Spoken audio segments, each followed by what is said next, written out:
인천국제공항 제2여객터미널의 자동문이 소리 없이 열리자 날카로운 슈트 차림의 한 남자가 모습을 드러냈다. 유진그룹의 총수 강태준이었다. 열흘간의 뉴욕 M&A 협상을 성공적으로 마치고 돌아오는 길이었지만 그의 얼굴에는 피로감보다 더 짙은 냉기가 서려 있었다. 그의 걸음걸이는 빠르고 망설임이 없었으며 그가 내뿜는 아우라는 분주한 공항에 공기마저 무겁게 짓눌렀다. 그의 뒤를 그림자처럼 김 비서가 따랐다. 김 비서는 태준의 무거운 서류 가방을 든 채 이미 귀국과 동시에 시작될 빽빽한 일정을 머릿속으로 정리하고 있었다. 강태준은 대한민국 재계에서 가장 무자비하고 정확한 인물로 통했다. 그의 결정은 곧 법이었고 그의 말은 시장을 움직였다. 하지만 그 누구도 그의 완벽한 가면, 뒤에 숨겨진 공허함을 알지 못했다. 그의 발걸음이 향하던 곳은 출구 쪽의 거대한 전광판 앞이었다. 그때였다. 시끄러운 인파 속에서 유독 날카롭게 아이의 울음소리가 터져 나왔다. 태준은 미간을 살짝 찌푸렸다. 그는 아이들을 좋아하지 않았다. 정확히는 3년 전 그날 이후로 그 어떤 순수한 감정도 자신에게 허락하지 않았다. 통제 불가능한 변수를 그는 병적으로 싫어했다. 울음소리가 그치지 않고 더욱 커지자 태준의 시선이 마지못해 소리의 근원지를 향했다. 그리고 그 순간 그의 모든 감각이 얼어붙었다. 심장이 차가운 쇠사슬로 묶인 듯 쿵하고 바닥으로 떨어지는 것 같았다. 그곳에 3년 전 자신의 삶에서 가장 잔인한 방식으로 도려냈던 그 여자가 서 있었다. 한서연, 그의 전 부인. 그녀는 예전의 화려함은 온데간데 없이 여튼 화장기조차 없는 수수한 얼굴이었다. 질끈 묶은 머리와 낡아 보이는 트렌치코트가 그녀가 지난 3년간 어떤 삶을 살았는지 짐작게 했다. 하지만 태준의 눈에 들어온 것은 그녀의 초라한 행색이 아니었다. 그녀의 곁에 겁에 질린 채 그녀의 옷자락을 붙잡고 있는 3명의 작은 아이들이었다. 태준은 자신의 눈을 의심했다. 그는 그 자리에 못 박힌 듯 서서 움직일 수 없었다. 그의 완벽했던 통제력이 속절없이 무너져 내렸다. 아이들은 울음을 터뜨린 한 아이와 그 아이를 달래려는 듯한 다른 2아이 총 3이었다. 남자아이 2, 여자아이 1. 그리고 그 아이들의 얼굴은 신이 빚어낸 잔인한 농담처럼 강태준 자신의 어린 시절을 그대로 빼다 박았다. 특히 울음을 터뜨린 남자아이는 태준이 어릴 적 앨범에서 본 자신의 모습과 소름 끼치도록 닮아 있었다. 날카롭게 치켜 올라간 눈매 고집스럽게 담은 입술, 심지어 화가 났을 때 미간을 찌푸리는 버릇까지도. 태준은 숨을 들이마셨지만 공기가 폐로 들어오지 않는 것 같았다. 머릿속이 하얗게 비어버렸고 이명이 귀를 울렸다. 한서연이 당황한 기색으로 아이들을 달래고 있었다. 한결아 울지마. 괜찮아.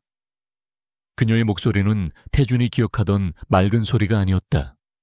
지치고 무언가에 쫓기는 듯한 불안감이 배어 있었다. 그녀가 아이의 등을 토닥이며 주변을 살피다 문득 시선이 허공에서 마주쳤다. 그녀의 시선이 강태준에게 닿았다. 한서연의 얼굴이 종이장처럼 하얗게 질렸다.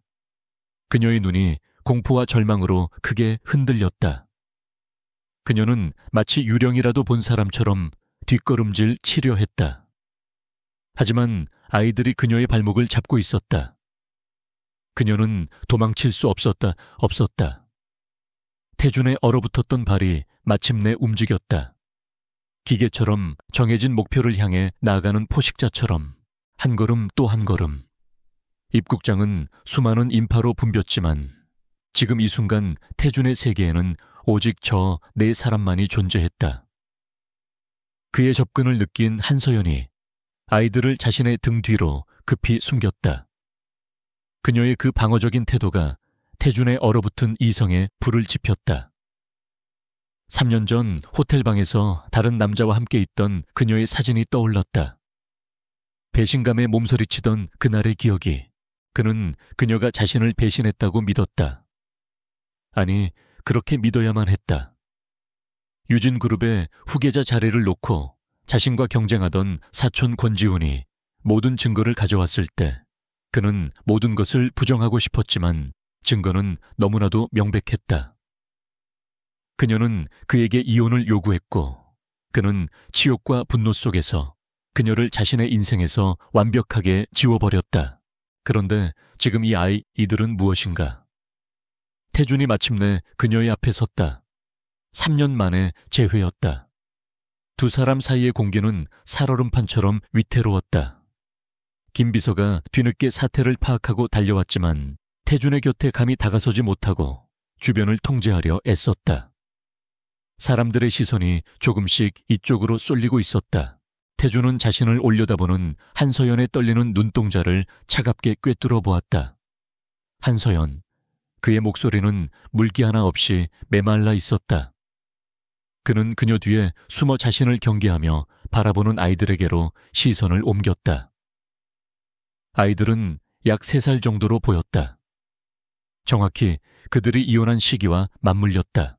가장 용감해 보이는 남자아이 하나가 그녀의 다리 뒤에서 불쑥 고개를 내밀었다. 엄마, 이 아저씨 누구야 무서워. 아이의 맑은 목소리가 태준의 고막을 때렸다. 엄마. 그 단어가 비수처럼 그의 심장에 박혔다. 배신했던 여자가 감히 자신의 아이를, 아니, 그럴 리 없었다. 저 아이들은 그녀가 그 남자와 낳은 아이들일 것이다.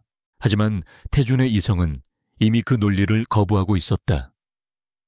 저토록 자신을 닮은 아이들이 우연일 리 없었다. 그의 시선이 다시 여자아이에게 향했다. 아이는 울음을 참느라 입술을 깨물고 있었는데 그 모습이 태준의 돌아가신 어머니와 놀랍도록 닮아 있었다. 태준은 현기증을 느꼈다.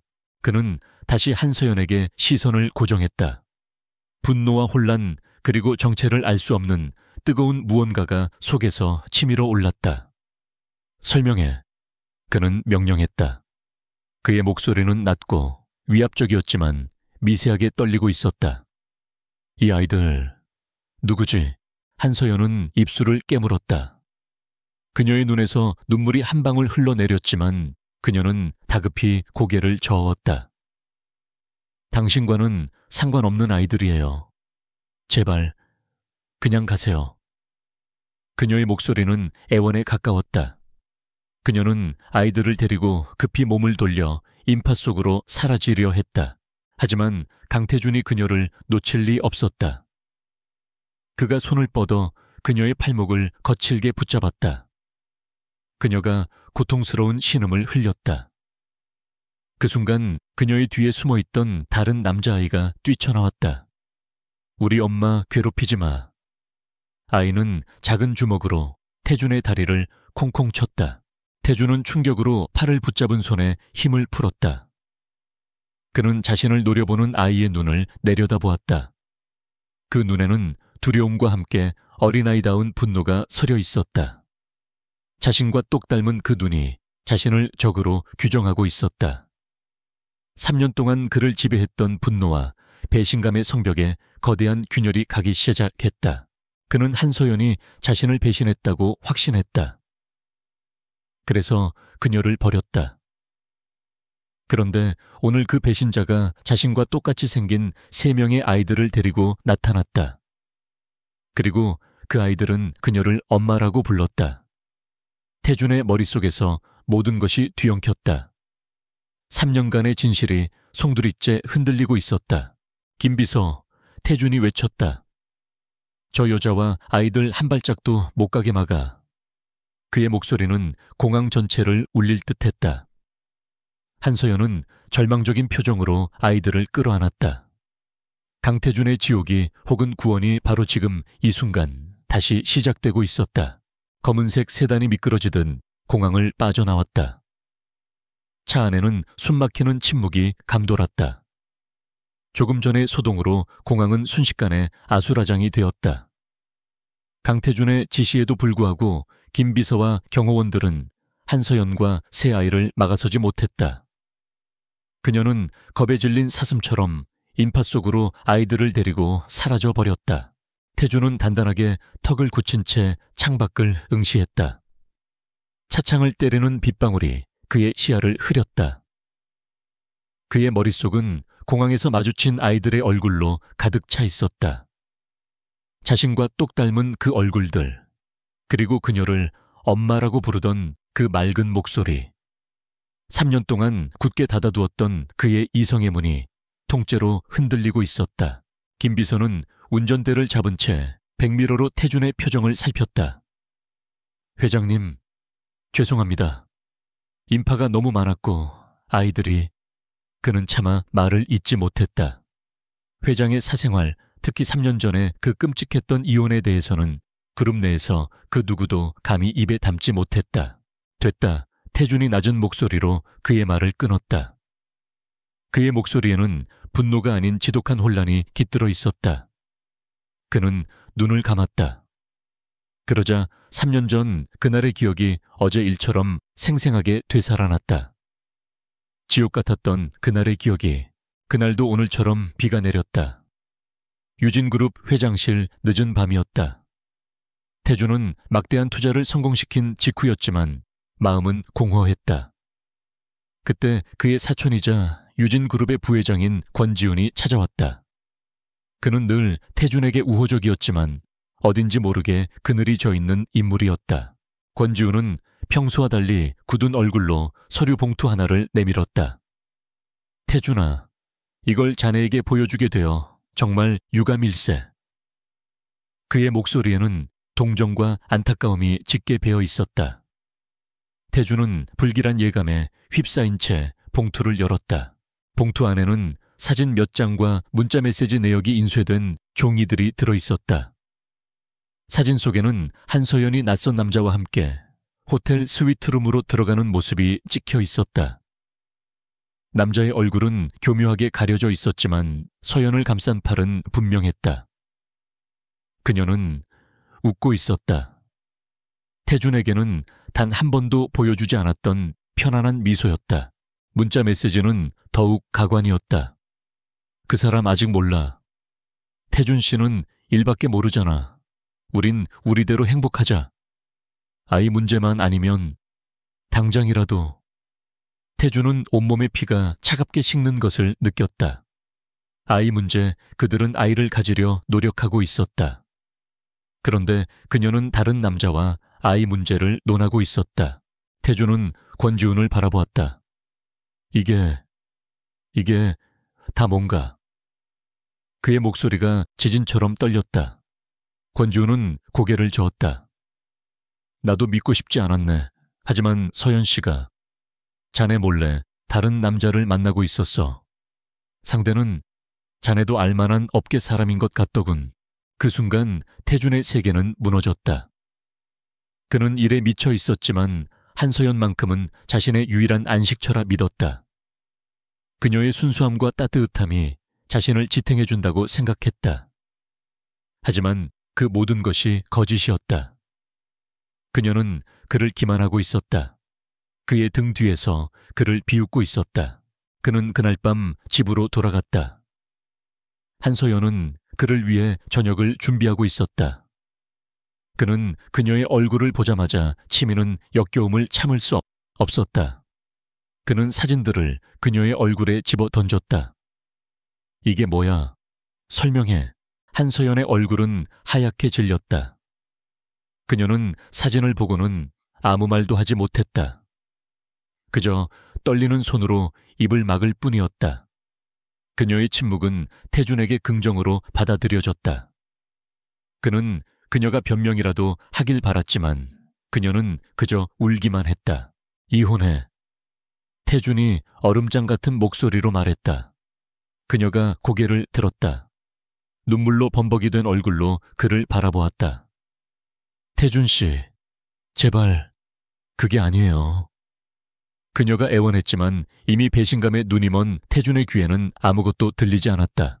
그 남자 아이인가, 네가 말한 아이 문제라는 게.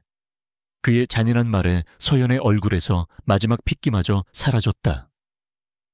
그녀는 무언가 말하려 했지만 결국 입을 다물고 고개를 숙였다. 그 모습이 태준의 분노에 마지막 불을 지폈다. 그는 그녀가 모든 것을 인정한 것이라 생각했다. 그들은 그렇게 이혼했다. 태준은 그녀에게 막대한 위자료를 주려 했지만 그녀는 단 한 푼도 받지 않고 몸만 빠져나갔다. 그는 그것이 그녀의 마지막 남은 자존심 혹은 유죄의 증거라고 생각했다. 그리고 3년 동안 그는 그녀를 철저히 잊었다. 아니, 잊으려 노력했다. 일에 미친 듯이 매달렸고 유진그룹을 반석 위에 올려놓았다. 태준이 다시 눈을 떴다. 차는 이미 한남동의 그의 개인 펜트하우스 지하주차장에 도착해 있었다. 3년 전의 분노가 여전히 그의 가슴을 뜨겁게 달구었지만 이제 그 분노 위로 거대한 의심이 피어오르고 있었다.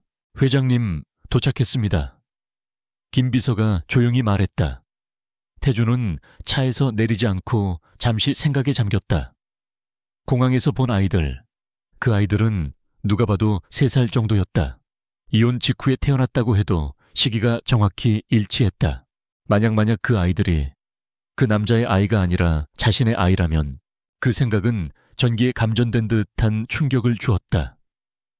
만약 그렇다면 한서연은 임신한 몸으로 자신에게 쫓겨난 것이 된다. 그리고 3년 동안 그토록 닮은 아이들을 혼자서 키워왔다는 뜻이 된다. 태준은 자신의 심장이 차가운 얼음물에 담가진 듯한 기분을 느꼈다. 하지만 그녀는 왜 말하지 않았을까? 이혼 당시 그녀는 왜 그토록 쉽게 물러났을까? 아이 문제라는 문자는 또 무엇이었을까? 혹시 그 문자의 의미가 자신이 생각했던 것과 전혀 다른 것이었다면 태준은 3년 전의 증거들이 완벽하다고 생각했다. 하지만 오늘 그는 그 완벽했던 증거에 균열이 가기 시작했음을 직감했다. 자신과 똑 닮은 3명의 아이들이라는 그 무엇보다 강력한 반증이 나타났다. 그는 차에서 내렸다. 김비서. 태준이 그를 불렀다. 김비서가 긴장한 얼굴로 그를 바라보았다. 지금부터 내 말 토시 하나 틀리지 말고 실행하게. 그의 목소리는 차갑고 단호했다. 공항에서의 혼란은 온데간데 없고 유진그룹의 총수 강태준의 모습으로 돌아와 있었다. 한서연 씨, 그리고 그 아이들에 대해 다시 조사해. 김비서의 눈이 커졌다. 3년 전 자료가 아니라 지금 당장 필요한 건 진짜 정보일세. 지난 3년간 그녀가 어디서 어떻게 살았는지, 누구의 도움을 받았는지, 그리고 태준은 잠시 말을 끊었다가 가장 힘겨운 단어를 내뱉었다. 그 아이들의 출생 기록을 확인해. 내가 알아야겠네.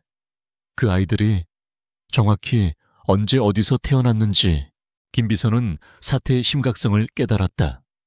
알겠습니다, 회장님. 하지만 만약 전 부인께서 협조하지 않으신다면 들키지 않게 하게. 태준이 그의 말을 잘랐다. 이 일은 자네와 나 둘만 아는 거야. 유진그룹의 자원이 아니라 내 개인적인 라인을 사용해. 한서연 씨가 눈치채서도 안 되고 그녀를 자극해서도 안 돼. 조용히 그리고 완벽하게 처리해. 그는 마지막으로 한마디를 덧붙였다. 그리고 권지훈 부회장을 포함한 그 누구에게도 내가 이 일을 지시했다는 걸 알려선 안 되네. 알겠나? 김비서는 그 말의 무게를 이해했다. 이것은 단순한 개인사가 아니었다. 3년 전 이혼의 배후, 그리고 어쩌면 유진그룹 내부의 암투와도 연결될 수 있는 중대한 문제였다. 명심하겠습니다. 태준은 굳은 얼굴로 펜트하우스 전용 엘리베이터에 올랐다. 문이 닫히고 그는 완벽한 어둠 속에 홀로 남겨졌다. 3년 전의 폭풍은 끝나지 않았다. 그것은 단지 거대한 의심이라는 새로운 폭풍을 잉태하기 위해 잠시 숨어 있었을 뿐이었다. 그리고 이제 그 폭풍이 다시 그의 삶을 향해 몰려오고 있었다. 택시의 뒷좌석에서 한서연은 아이 셋을 필사적으로 끌어안고 있었다. 그녀의 심장은 갈비뼈를 부술듯이 격렬하게 뛰고 있었다. 공항에서의 그 몇 분은 그녀에게 3년의 도피 생활을 통틀어 가장 끔찍한 순간이었다. 강태준. 그 남자의 얼음장 같은 눈동자가 자신을 붙잡던 그 거칠었던 손길이 잊히지 않았다. 엄마, 아까 그 아저씨, 엄마 아는 사람이야. 한결이가 불안한 듯 고개를 들어 그녀를 올려다보았다. 세 아이 중 가장 마디 노릇을 하는 한결이는 공항에서 엄마를 괴롭히지 말라며 태준의 다리를 쳤던 바로 그 아이였다. 서연은 애써 마른 입술을 열었다. 아니야, 한결아. 그냥 길을 묻는 사람이었어. 거짓말이었다. 하지만 아이들에게 차마 진실을 말할 수는 없었다. 당신들의 아버지, 하지만 지금은 당신들의 존재조차 몰랐던, 그리고 어쩌면 당신들을 가장 위험하게 만들 수 있는 사람이라고. 택시가 서울 외곽의 낡은 다세대 주택가로 접어들었다. 이곳은 그녀가 급히 마련한 임시 거처였다. 3년 동안 그녀는 이런 식의 임시 거처를 20번도 넘게 옮겨 다녔다. 서여연은 아이들을 데리고 좁고 어두운 계단을 올랐다. 3층 가장 구석에 있는 3곶 1호. 현관문을 열고 들어서자 퀴퀴한 곰팡이 냄새가 코를 찔렀다. 방 2개짜리의 작은 빌라. 한때 유진그룹 안주인으로 살았던 그녀의 삶과는 너무나도 동떨어진 풍경이었다. 하지만 이 낡은 공간만이 지금 그녀와 아이들을 지켜줄 유일한 성벽이었다. 한비차 한소라, 춥지 엄마가 얼른 물 틀어줄게. 울음을 터뜨렸던 한비치는 여전히 겁에 질려 있었고, 막내 한소리는 말없이 엄마의 옷자락만 꽉 쥐고 있었다. 서연은 아이들을 욕실로 이끌었다. 따뜻한 물로 아이들의 몸을 씻겨주면서 그녀는 비로소 조금씩 안정을 되찾아갔다. 아이들을 재우고 나서야 서연은 거실 바닥에 주저앉았다. 무릎에 얼굴을 묻었다. 참았던 눈물이 봇물처럼 터져 나왔다. 왜 돌아왔을까? 아니, 왜 하필 오늘 그곳에서 그와 마주쳤을까? 3년 전 그녀는 모든 것을 버리고 떠났다. 강태준의 아내라는 이름, 유진그룹의 안주인이라는 허울, 그리고 뱃속에서 자라나고 있던 새 생명의 아버지까지도. 그녀는 태준을 배신하지 않았다. 그를 기만한 것은 사실이었지만 그것은 배신이 아닌 선택이었다. 자신의 목숨과 아이들의 목숨을 지키기 위한 처절한 선택. 시간은 3년 전 가을로 거슬러 올라간다. 임신 8주차, 쌍둥이 아니 새 쌍둥이라는 기적 같은 소식에 그녀는 세상을 다 가진 듯 행복했다. 일에 빠져 사는 태준이었지만 이 소식을 들으면 분명 기뻐할 것이라 믿었다. 그에게 어떻게 이 사실을 알릴까 행복한 고민에 빠져 있던 어느 날 오후였다. 그녀에게 발신자 표시 제안의 전화가 걸려왔다. 그리고 며칠 뒤 낯선 남자가 그녀 앞에 검은색 봉투를 내밀었다. 그 안에는 그녀가 상상할 수도 없었던 것들이 담겨 있었다. 태준의 약점, 유진그룹의 치부, 그리고 갓 태어난 강아지 한 마리에 끔찍하게 훼손된 사진이었다. 한서연 씨가 키우던 개와 닮았더군요. 그리고 권지훈이 나타났다. 태준의 다정한 사촌, 늘 그녀에게 미소를 보여주던 그가 전혀 다른 얼굴로 그녀를 대했다. 서연 씨 놀라게 해서 미안하군요. 그는 태준의 집무실에서와는 전혀 다른 뱀처럼 차갑고 끈적한 목소리로 말했다. 그는 본론부터 꺼냈다. 태준이는 너무 많은 걸 가졌어. 유진그룹, 그리고 당신까지. 이제 그가 가진 것들을 좀 나눠야 할 때가 됐지. 권지우는 그녀에게 호텔방 키와 사진 몇 장을 내밀었다. 그녀가 그토록 혐오하던 남자 태준의 라이벌 회사 사장이었다. 이 남자와 호텔에 들어가 사진 몇 장만 찍히면 돼. 그럼 당신은 자유야. 서여연은 치를 떨었다. 미쳤어요. 내가 왜 그런 짓을 해요. 권지훈이 웃었다.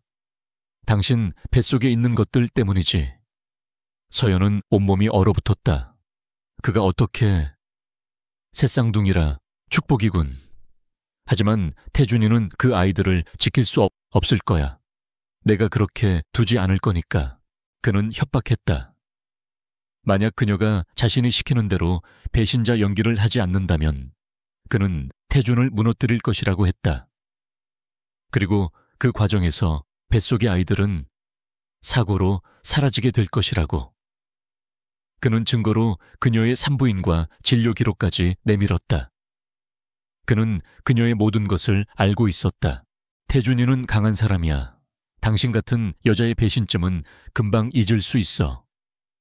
하지만 유진그룹이 무너지는 건 못 참겠지.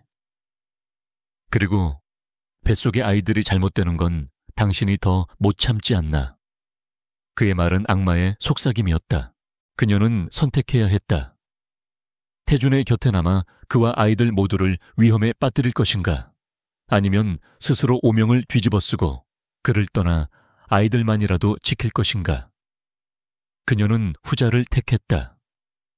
권지훈이 건넨 문자 메시지 내용도 호텔 방에서의 연극도 모두 그의 치밀한 각본이었다. 이혼 서류에 도장을 찍던 날 태준의 그 경멸에 찬 눈빛을 그녀는 아직도 잊을 수 없다. 심장이 갈갈이 찢기는 듯했지만 그녀는 울지 않았다. 뱃속의 아이들을 생각하며 버텼다.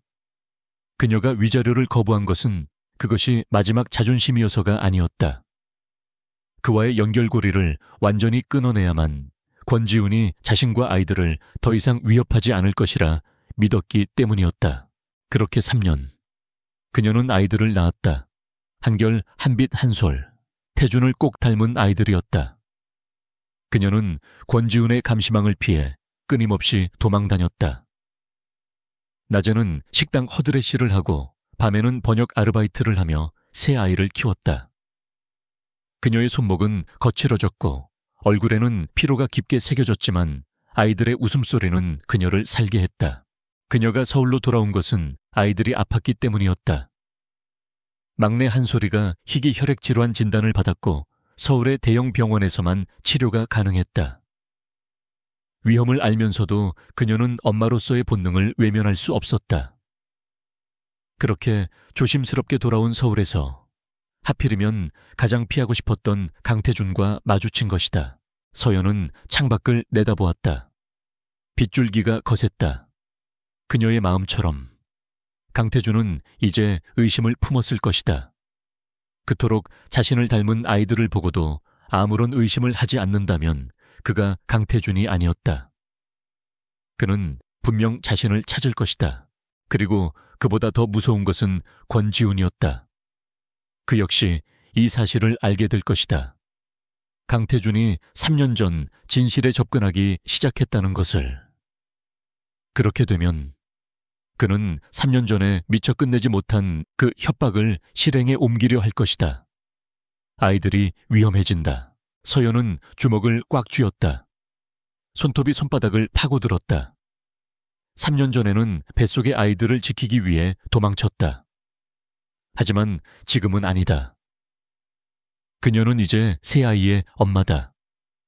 그녀는 더 이상 도망만 치지 않을 것이다. 그녀는 떨리는 손으로 휴대폰을 집어들었다. 그녀가 3년간 유일하게 의지했던 대학 시절 은사였던 변호사의 번호를 눌렀다. 지금은 새벽이었지만 망설일 시간이 없었다. 변호사님, 저예요. 서연이에요. 일이 터졌어요. 그녀의 목소리는 불안했지만 그 속에는 3년 전에는 없었던 단단한 심지가 박혀 있었다. 그녀는 자신의 아이들을 지키기 위해서라면 지옥불에라도 뛰어들 각오가 되어 있었다. 강태준의 분노도 권지훈의 위협도 이제는 그녀를 막을 수 없었다.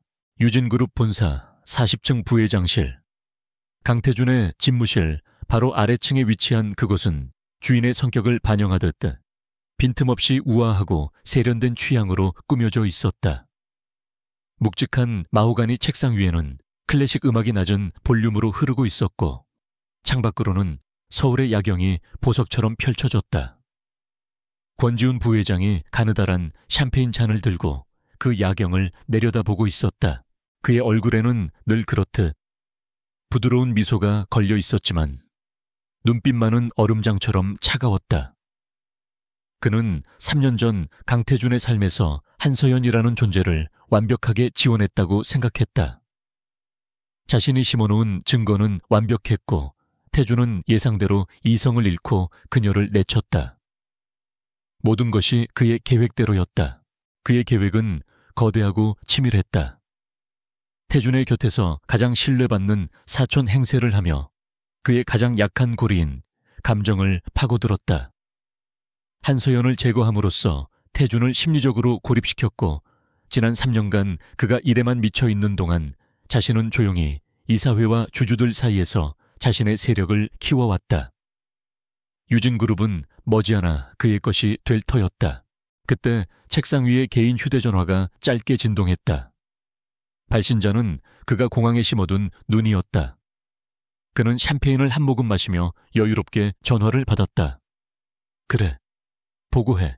부회장님, 조금 전 강 회장님이 입국하셨습니다. 그런데 수화기 너머의 목소리는 흥분과 불안으로 떨리고 있었다. 권지훈의 미간이 미세하게 좁혀졌다. 그런데 뭐지 쓸데없는 말은 집어치우고 공항에서 한서연 씨를 만난 것 같습니다. 권지훈의 손에 들린 샴페인 잔이 위태롭게 흔들렸다. 한서연. 그가 3년 전 흔적도 없이 사라지게 만들었던, 아니 사라졌다고 믿었던 그 이름. 그뿐만이 아닙니다. 아이가 셋이나 있었습니다. 강 회장님과 너무나도 닮은 아이들이었습니다. 지앙그랑 샴페인 잔이 그의 손에서 미끄러져 바닥으로 떨어졌다. 값비싼 페르시아 카페 위로 금빛 액체와 유리가 흩어졌다. 권지훈의 얼굴에서 부드러운 미소가 순식간에 사라지고 뱀 같은 냉혹함이 그 자리를 차지했다. 지금 뭐라고 했나? 수화기 너머로 공항에서의 소란이 급박하게 보고되었다. 강태준이 그녀를 막으려 했고 아이들이 그를 아저씨라 부르며 경계했고 결국 그녀가 아이들을 데리고 도망쳤다는 이야기까지. 권지훈은 눈을 감았다. 그의 머릿속이 맹렬하게 회전하기 시작했다. 실수였다. 3년 전 그녀를 쫓아냈을 때 임신 사실을 확인하지 못한 것이 치명적인 실수였다. 그는 그녀가 그저 태준의 발목을 잡기 위해 아이를 핑계로 댔다고 생각했다. 설마 정말로 임신했을 줄이야. 그것도 새 쌍둥이를. 그의 계획에 거대한 변수가 발생했다. 강태준이 아무리 냉철해도 자신과 똑 닮은 3명의 아이를 본 이상 의심을 품지 않을 수 없었다. 3년 전의 증거들을 다시 파헤치기 시작할 것이다. 그렇게 되면 자신이 그 배후에 있다는 사실이 드러나는 것은 시간 문제였다. 권지훈은 분노보다 더 큰 위기감을 느꼈다. 그는 이 자리에 오르기 위해 자신의 모든 것을 걸었다. 아버지 세대에서 밀려난 서러움, 언제나 자신보다 모든 것을 쉽게 가졌던 태준에 대한 열등감과 질투. 그 모든 감정이 그를 괴물로 만들었다. 이제 와서 모든 것을 잃을 수는 없었다. 위치, 추적했나? 그가 얼음처럼 차가운 목소리로 물었다. 아닙니다. 워낙 순식간에 택시를 타고 사라져서. 보고자의 목소리가 기어들어갔다. 권지훈은 거칠게 전화를 끊었다. 그는 인터폰을 눌러 비서실장을 호출했다. 박 실장, 지금 당장 내 사무실로 와. 그의 목소리는 평소의 부드러움을 되찾았지만 그 속에 숨겨진 사례는 더욱 깊어졌다. 잠시 후 박 실장이 긴장한 얼굴로 들어섰다. 그는 권지훈의 검은 속내를 처리해주는 충실한 하수인이었다. 한서연, 권지훈이 입을 열었다. 그 여자가 돌아왔네. 아이 셋과 함께. 박 실장의 얼굴이 경악으로 물들었다. 부회장님, 그게 무슨 내 실수를 자네가 만회할 기회를 주지. 권지훈은 책상 서랍에서 새 휴대전화 대포폰 하나를 꺼내 그에게 던졌다. 지금부터 자네의 모든 인맥을 동원해 서울 시내의 모든 CCTV 택시 기록 병원 기록 뭐든 좋아. 한서연과 그 아이 셋을 찾아내. 그는 창가로 다가가 깨진 유리 조각을 구두 앞코로 툭 쳤다. 강태준보다 먼저 찾아야 하네. 그가 진실을 알기 전에. 박 실장이 침을 삼켰다. 찾아내면 어떻게 처리할까요? 권지우는 천천히 돌아섰다. 그의 얼굴에는 다시 온화한 미소가 걸려 있었다. 하지만 그 미소는 지옥의 사자처럼 섬뜩했다. 박 실장, 나는 깨진 그릇을 다시 붙여 쓰는 취미가 없어. 특히 내 앞길을 막는 그릇이라면 그것은 명백한 살해 짓이었다. 한서연뿐만 아니라 강태준의 핏줄인 세 아이까지도 함께. 3년 전 그는 그녀를 추방하는 선에서 그쳤다. 하지만 이제 그녀는 돌아와서는 안 될 선을 넘었다. 강태준의 아이들을 데리고 그의 눈앞에 나타나는 가장 어리석은 실수를 저질렀다. 이번에는 흔적도 남기지 말게. 권지훈이 나지막이 속삭였다. 아이들이 있으니 사고로 위장하는 게 좋겠지. 가스 누출이나 뭐 그런 안타까운 사고 말일세. 박 실장은 깊이 고개를 숙였다. 알겠습니다, 부회장님. 그가 사무실을 나가자 방 안에는 다시 클래식 음악만이 흐르고 있었다. 권지우는 바닥에 엎질러진 샴페인을 무표정하게 내려다보았다. 한서연, 네가 감히 내 것을 탐내. 태준이도 유진그룹도. 그리고 그 아이들도 애초에 태어나지 말았어야 할 존재들이었어. 그는 개인 전화로 어딘가에 문자를 보냈다. 플랜 B 가동. 목표는 넷. 3년 동안 잠복해 있던 그의 사냥개들이 움직이기 시작했다. 강태준의 의심이 진실에 닿기 전 그는 모든 증거를 영원히 땅속에 묻어버릴 작정이었다. 잔인한 포식자의 사냥이 다시 시작되고 있었다. 강태준의 펜트하우스 서재는 완벽한 방음으로 외부와 차단되어 있었다. 하지만 지금 이 순간 태준의 머릿속은 수천 개의 경고음이 울리는 듯 시끄러웠다. 그는 3년 전 자신이 한서연을 단죄했던 바로 그 증거들을 책상 위에 펼쳐놓았다. 어젯밤 공항에서의 충격에서 벗어난 그는 밤을 꼬박 새우며 이성을 되찾았다. 이제 감정적인 분노가 아닌 유진그룹을 이끄는 총수의 냉철한 분석이 시작되고 있었다. 그의 손에 든 것은 3년 전 권지훈이 건넸던 사진들이었다. 낯선 남자와 호텔로 들어가는 한서연의 뒷모습. 라운지에서 마주 앉아 웃고 있는 모습. 당시에는 그 미소 하나만으로도 배신감에 치를 떨어 이성을 잃었다. 하지만 지금 새 아이의 얼굴을 떠올리며 다시 본 사진은 어딘가 부자연스러웠다. 사진 속 남자의 얼굴은 교묘하게 가려져 있었다. 우연이라기엔 너무나도 철저하게.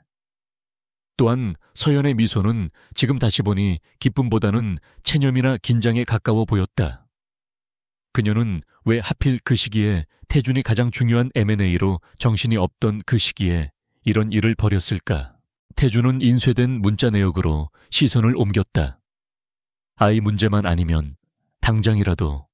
이 문장이 3년 전 그의 심장에 비수를 꽂았다. 그는 이것을 그녀가 임신한 남의 아이 문제라고 확신했다. 그래서 그는 그녀에게 임신 여부조차 묻지 않았다. 그저 더럽다는 생각에 그녀를 밀어냈을 뿐이다.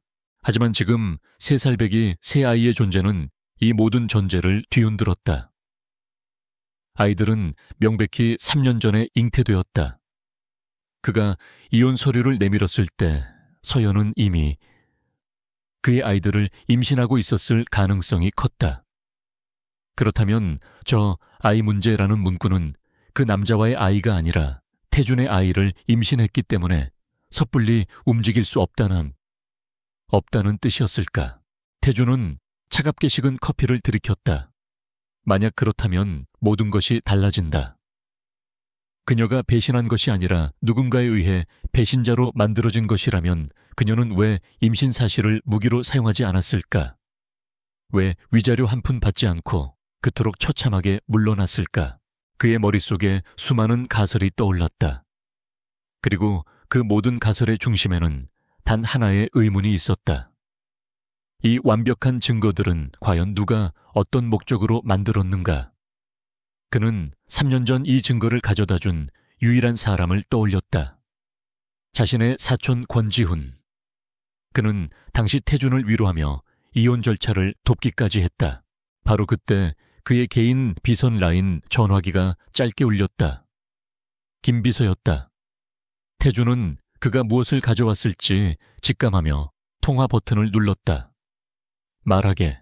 회장님, 지시하신 대로 3년 전 자료를 재검토했습니다. 김비서의 목소리는 평소보다 훨씬 무겁고 조심스러웠다. 먼저 사진 속 남자입니다. 이름은 이동진 당시 소규모 증권사 브로커였습니다. 그런데 이상합니다. 뭐가 이상하지?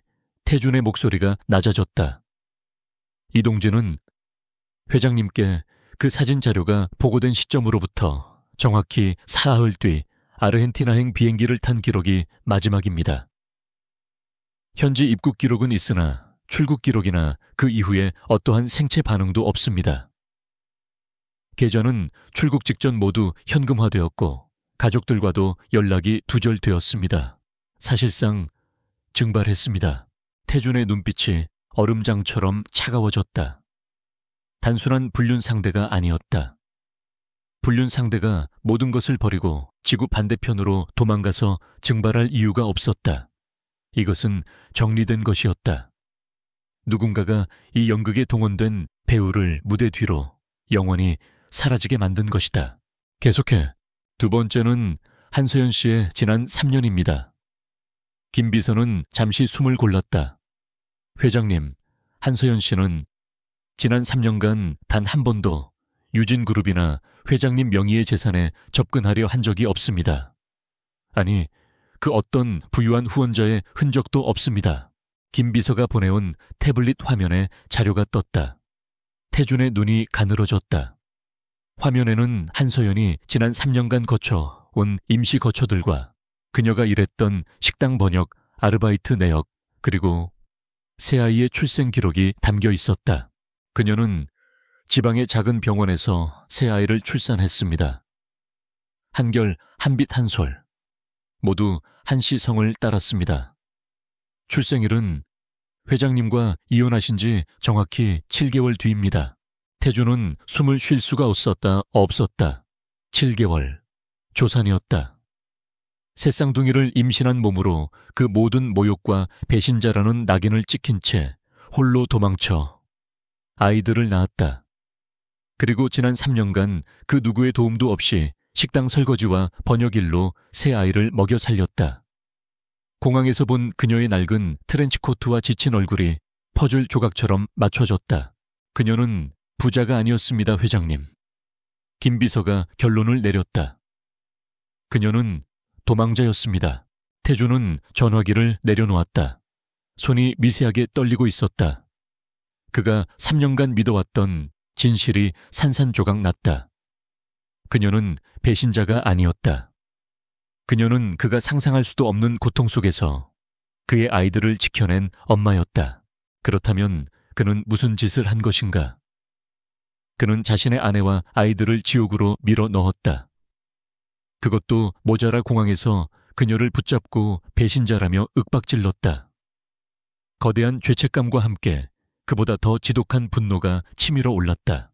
그의 분노는 이제 한서연을 향하지 않았다. 그의 분노는 이 모든 판을 짠 감히 자신을 속이고 자신의 가족을 파괴한 그 누군가를 향했다. 태준은 책상 위의 사진들을 주먹으로 쓸어버렸다. 그는 김 비서에게 다시 전화를 걸었다. 그의 목소리는 이제 혼란이 아닌 차가운 결의로 가득 차 있었다. 김 비서, 지금부터 한서연 씨와 아이들의 위치를 파악해. 이번엔 놓쳐선 안 돼. 내가 직접 가겠네. 알겠습니다. 그리고 회장님, 한 가지 더 있습니다. 김 비서의 목소리가 다시 낮아졌다. 한서연 씨를 3년간 추적해온 것으로 보이는 정체불명의 시선이 느껴집니다. 그들이 오늘 공항 일을 보고했을 가능성이 큽니다. 한서연 씨와 아이들이 위험할 수 있습니다. 태준의 턱 근육이 단단하게 굳어졌다. 모든 조각이 맞춰지고 있었다. 한서연은 단순한 이혼녀가 아니라 거대한 위협으로부터 3년간 도망쳐 온 것이었다. 그리고 이제 그 위협이 다시 그녀의 목을 조르려 하고 있었다. 당장 찾아내. 서울의 가장 낙후된 지역 중 하나인 난곡. 해가 지기 시작한 좁은 골목길을 강태준의 방탄세단이 쥐죽은 듯 조용히 나아가고 있었다. 김비서가 운전대를 잡고 있었고 태준은 뒷좌석에서 태블릿 화면을 응시하고 있었다. 화면에는 방금 전 김비서가 찾아낸 한서연과 아이들의 임시 거처 낡아빠진 붉은 벽돌의 다세대 주택 사진이 떠 있었다. 그의 심장이 차가운 쇠부티에 긁히는 듯 했다. 3년 전 그는 그녀가 배신자라고 확신하며 가장 호화로운 지옥에서 살도록 내버려 뒀다. 하지만 현실은 정반대였다. 그녀는 그의 아이들을 지키기 위해 문자 그대로의 지옥에서 살아남고 있었다. 그가 그녀에게서 모든 것을 빼앗아간 바로 그 순간부터 회장님, 저기입니다. 김 비서가 골목 끝 가로등 불빛조차 희미한 곳에 멈춰 섰다. 3층짜리 빌라. 창문 대부분이 깨져 있거나 낡은 비닐로 막혀 있었다. 태준은 차에서 내렸다. 자네는 여기서 대기해. 무슨 일이 생기면 내가 신호하지. 그는 김 비서의 만류를 눈빛으로 제압하고 홀로 어두운 건물 입구로 들어섰다. 퀴퀴한 곰팡이 냄새와 음식물 쓰레기 냄새가 뒤섞여 코를 찔렀다. 그는 망설임 없이 3층으로 향했다. 3굽1호. 녹슨 철문 앞에서 그는 잠시 숨을 골랐다. 3년 전 그는 이혼 서류를 던지며 그녀에게 소리쳤다. 하지만 지금 그는 무슨 말을 해야 할지 알 수 없었다. 그는 천천히 초인종을 눌렀다. 안에서 인기척이 없었다. 그가 다시 한번 이번에는 더 강하게 문을 두드렸다. 한소연 씨, 나요, 강태준이요. 그가 자신의 이름을 말하는 순간 안에서 무언가 쿵하고 넘어지는 소리가 났다. 그리고 아예 칭얼거리는 목소리가 들렸다. 잠시 후 문이 아주 조금 쇠사슬이 걸린 만큼만 열렸다. 그 틈으로 겁에 질린 한서연의 눈동자가 보였다. 그녀는 어제 공항에서보다 훨씬 더 창백하고 위태로워 보였다. 제발 가주세요. 여긴 어떻게 알고. 그녀의 목소리는 공포로 잠겨 있었다. 그녀는 그를 자신의 아이들을 해칠 침입자처럼 대하고 있었다. 태준은 가슴이 미어지는 것 같았다. 그는 문틈으로 손을 집어넣으려 했지만 그녀가 비명을 지르며 문을 닫으려 했다. 서연 씨, 태준이 문을 힘으로 밀어붙였다. 쇠사슬이 힘없이 끊어지며 문이 활짝 열렸다. 그는 비틀거리며 집 안으로 들어섰고 한서연은 공포에 질려 뒷걸음질치다 바닥에 주저앉았다. 집 안은 처참했다. 성인 두 사람이 겨우 누울 수 있는 좁은 거실. 그리고 그 거실 구석에 겁에 질린 세 아이가 서로를 부둥켜 안고 떨고 있었다. 한결이 한빛이 한 소리. 어둠 속에서도 반짝이는 그 눈동자들은 명백히 강태준 자신의 것이었다. 엄마, 한결이가 소리치며 엄마에게 달려가려다 태준의 위압적인 모습에 울음을 터뜨렸다. 태준은 그 자리에 얼어붙었다. 아이들의 공포가 비수가 되어 그의 심장에 박혔다. 그는 아이들의 아버지였지만 지금 이 순간 그는 아이들에게 공포 그 자체였다. 미안합니다. 놀라게 하려던 게. 태준이 자신도 모르게 목소리를 낮추며 한 걸음 다가갔다. 하지만 그 순간 한서연이 아이들 앞을 필사적으로 가로막았다. 오지 마요, 제발. 당신이 원하는 게 뭐예요? 돈이라면. 나한테는 한 푼도 없어요. 그러니 제발 우리 좀 내버려둬요. 그녀의 절규가 좁은 방을 울렸다. 그녀는 태준이 3년 전처럼 자신을 모욕하고 돈으로 무언가를 해결하려 한다고 생각하는 듯했다. 태준은 고개를 저었다. 돈 때문이 아니야.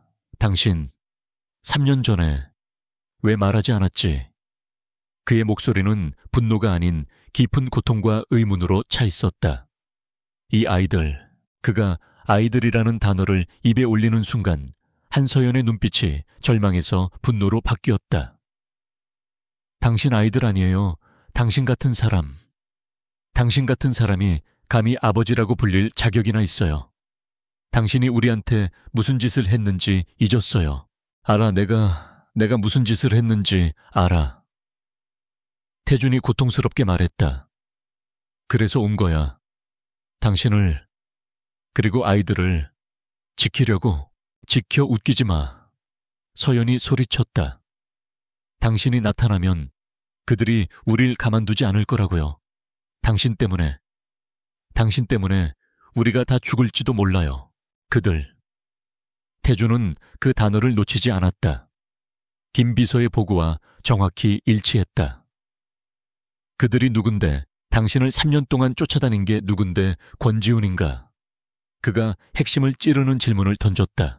한서연의 얼굴이 하얗게 질리다 못해 투명해졌다. 그녀는 그 이름을 듣는 것만으로도 온몸이 마비되는 듯했다. 그녀의 그 반응이 태준에게는 100마디 대답보다 더 확실한 긍정이 되었다. 바로 그 순간이었다. 태준의 예민한 감각이 창밖의 미세한 움직임을 포착했다. 그가 이곳에 들어오기 전에는 없었던 검은색 세단 한 대가 골목 어귀에 소리 없이 정차해 있었다. 짙게 선팅된 유리창 너머로 이쪽을 감시하는 시선이 느껴졌다. 김 비서가 경고했던 그 시선이었다. 태준의 눈빛이 순식간에 차가워졌다. 모든 상황 파악이 끝났다. 더 이상 대화로 시간을 끌 여유가 없었다. 한서연, 지금부터 내 말 잘 들어. 저들이 당신과 아이들을 노리고 있어. 아니, 처음부터 노리고 있었어. 서연이 공포에 질려 창밖을 내다보았다. 그 검은 차, 그녀가 지난 3년간 끔찍하게 피해 다녔던 바로 그 죽음의 그림자였다. 어떻게? 태준은 더 이상 망설이지 않았다. 그는 자신의 재킷을 벗어 가장 가까이 있던 한 소리를 감쌌다. 지금 당장 여기서 나가야 해. 그가 아이를 안아들자 서연이 기겁하며 그를 막아섰다. 안 돼, 내 아이. 손대지 마. 죽고 싶지 않으면 따라와. 태준이 그녀의 팔을 거칠게 붙잡았다. 그의 목소리에는 사적인 감정이 모두 배제된 절대적인 명령만이 담겨 있었다. 저들은 당신과 아이들을 사고로 위장해 죽일 놈들이야. 당신이 3년간 도망쳤던 바로 그 놈들이라고. 그는 한결이와 한비치를 향해 외쳤다. 아저씨가, 아니 아빠가, 미안하다. 지금은 시간이 없어. 엄마 손 꼭 잡아. 그는 아빠라는 단어를 뱉어버렸다. 아이들은 혼란에 빠졌지만 상황의 심각성을 본능적으로 깨닫고 엄마의 옷자락을 붙잡았다. 태준은 한 소리를 한 팔로 안고 다른 손으로 서연의 손목을 낚아채듯 잡았다. 김비서, 지금 당장. 그는 귀 속의 초소형 이어피스를 통해 지시를 내렸다. 그들이 좁은 현관문을 나서는 순간 골목 어귀에 있던 검은 세단이 헤드라이트를 번쩍이며 그들을 향해 돌진하기 시작했다. 젠장. 태준은 욕설을 내뱉으며 서연과 아이들을 자신의 등 뒤로 감쌌다. 그 순간 골목 반대편에서 김비서가 운전하는 방탄 세단이 굉음을 내며 달려와 검은 세단의 앞을 가로막았다. 쾅 하는 굉음과 함께 두 차가 충돌했다. 지금이야, 타. 태준이 소리쳤다. 김비서가 차 뒷문을 열었고 태준은 서연과 아이들을 차 안으로 밀어넣었다. 검은 세단에서 검은 정장을 입은 남자들이 내리는 것이 보였다. 태준은 마지막으로 차에 올라타며 소리쳤다. 출발의 전속력으로 방탄세단이 엔진이 터져라 울부짖으며 좁은 골목을 빠져나갔다. 뒷좌석에서 서연은 겁에 질린 새아이를 끌어안고 가쁘게 숨을 몰아쉬었다. 태준은 그녀와 아이들을 자신의 거대한 몸으로 감싸 안은 채 뒤따라오는 검은 세단을 차가운 눈으로 노려보고 있었다. 3년간의 도피는 끝났다. 하지만 더 지독한 전쟁이 이제 막 시작되고 있었다. 칠흑 같은 어둠을 뚫고 방탄세단이 서울의 밤거리를 질주했다. 빗줄기는 더욱 거세져 와이퍼가 쉴 새 없이 움직였지만 백미러에 비친 검은색 세단은 마치 지옥의 사냥개처럼 집요하게 뒤를 물고 늘어졌다. 쾅 다시 한번 추격 차량이 그들의 차체 후미를 들이받았다. 차가 휘청거리며 중앙선을 넘나들었다. 엄마 예릴이 마요리 겁에 질려 비명을 질렀다. 한서연은 새 아이를 품에 안고 이가 부서져라 어금니를 꽉 깨물었다. 그녀의 온몸이 사시나무처럼 떨리고 있었다. 강태준은 거대한 몸으로 그들 네 모자를 감싸 안았다. 그의 눈은 오직 뒤따라오는 차량의 헤드라이트에 고정되어 있었다. 김비서 한남대교 남단 진입로 거기로 빠져나가. 태준이 낮고 침착한 목소리로 명령했다. 그의 목소리에는 단 한 조각의 동요도 없었지만 그의 팔 근육은 강철처럼 굳어 있었다. 저놈들 우리를 강으로 밀어넣을 작정이야. 회장님 너무 위험합니다. 김비서가 외쳤다. 속도를 더 낼 수가. 상관없어. 밀어붙여. 태준의 명령이 떨어지기 무섭게 김비서는 핸들을 격렬하게 꺾었다. 굉음과 함께 차가 차선을 가로질러 좁은 진입로로 미끄러져 들어갔다. 뒤따르던 차도 속도를 줄이지 않고 따라붙었다. 두 대의 차가 다리 위에서 아슬아슬한 고개 주행을 벌였다. 태준은 이어피스를 눌렀다. 플랜 델타 3분 내로 경로를 확보해. 유진그룹의 사적인 보안팀에게 내리는 비상신호였다. 추격 차량이 다시 한번 측면을 들이받으려 할 때 진입로 끝에서 거대한 덤프트럭 두 대가 경적을 울리며 나타나 길을 완전히 막아섰다. 추격 차량이 급정거했다. 타이어가 찢어지는 마찰음이 밤 공기를 갈랐다. 그 사이 태준의 차는 트럭 사이에 좁은 틈으로 빠져나가 유유히 어둠 속으로 사라졌다. 김비서는 그들을 따돌렸다는 안도감에 거친 숨을 몰아쉬었다. 하지만 태준은 여전히 긴장을 풀지 않았다. 차는 서울을 완전히 벗어나 경기도 외곽의 으슥한 상일로 접어들었다. 1시간가량을 더 달린 후에야 차는 거대한 철문 앞에 멈춰 섰다. 태준의 개인 금고이자 그 누구도 존재를 알지 못하는 완벽한 요새였다. 높은 콘크리트 담벼락과 수십 개의 감시 카메라가 그들을 맞이했다. 육중한 철문이 소리 없이 열리고 차는 내부로 들어섰다. 그곳은 집이라기보다는 군사시설에 가까웠다. 넓은 정원은 관리가 되지 않아 황량했고 그 끝에 통유리와 콘크리트로 지어진 현대적인 건물이 유령처럼 서 있었다. 차에서 내리자 차가운 밤 공기가 아이들의 잠옷을 파고들었다. 한 소리가 옅은 기침을 터뜨렸다. 태준은 자신이 안고 있던 한 소리의 작은 몸이 불덩이처럼 뜨겁다는 것을 뒤늦게 깨달았다. 그는 아이를 감싼 재킷을 더욱 단단히 여몄다. 그들은 거대하고 차가운 거실로 들어섰다. 모든 것이 검은색과 회색으로만 이루어진 지독히도 미니멀한 공간이었다. 온기라고는 찾아볼 수 없는 그곳에서 겁에 질린 한서연과 새아이는 마치 다른 세계에서 잘못 떨어진 이방인처럼 보였다. 태준은 그제야 아이들을 제대로 마주 볼 수 있었다. 공포와 혼란 속에서가 아닌 조용한 조명 아래에서 자신을 노려보던 용감한 한결이 울음을 터뜨렸던 여린 한빛이 그리고 지금 자신의 품에서 얕은 숨을 내쉬는 아픈 한 소리 그의 심장이 얼음으로 만들어진 벽에 금이 가는 소리를 냈다. 3년 동안 그는 복수와 일에 미쳐 있었다. 감정은 사치라고 여겼다. 하지만 지금 그의 눈앞에 있는 이 작은 생명체들은 그의 핏줄이었다. 자신이 존재조차 몰랐던 자신의 일부였다. 지독한 죄책감이 그의 목을 졸랐다. 그는 한 소리를 조심스럽게 소파에 눕혔다. 그리고 어색하게 무릎을 굽혀 한결이와 한비치와 눈을 맞추려 했다. 괜찮다. 이제 안전해. 그의 목소리는 그가 의도했던 것보다 훨씬 껄끄럽고 낯설게 울렸다. 한결이가 두려움 속에서도 한비치를 등 뒤로 숨기며 그를 노려보았다. 우리 엄마 괴롭히지 마요. 아저씨 나쁜 사람이야.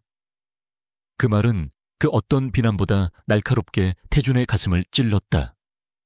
그는 나쁜 사람이었다. 아이들의 어머니를 지옥으로 내몰고 이제 와서 구원자인 척 나타난 위선자였다.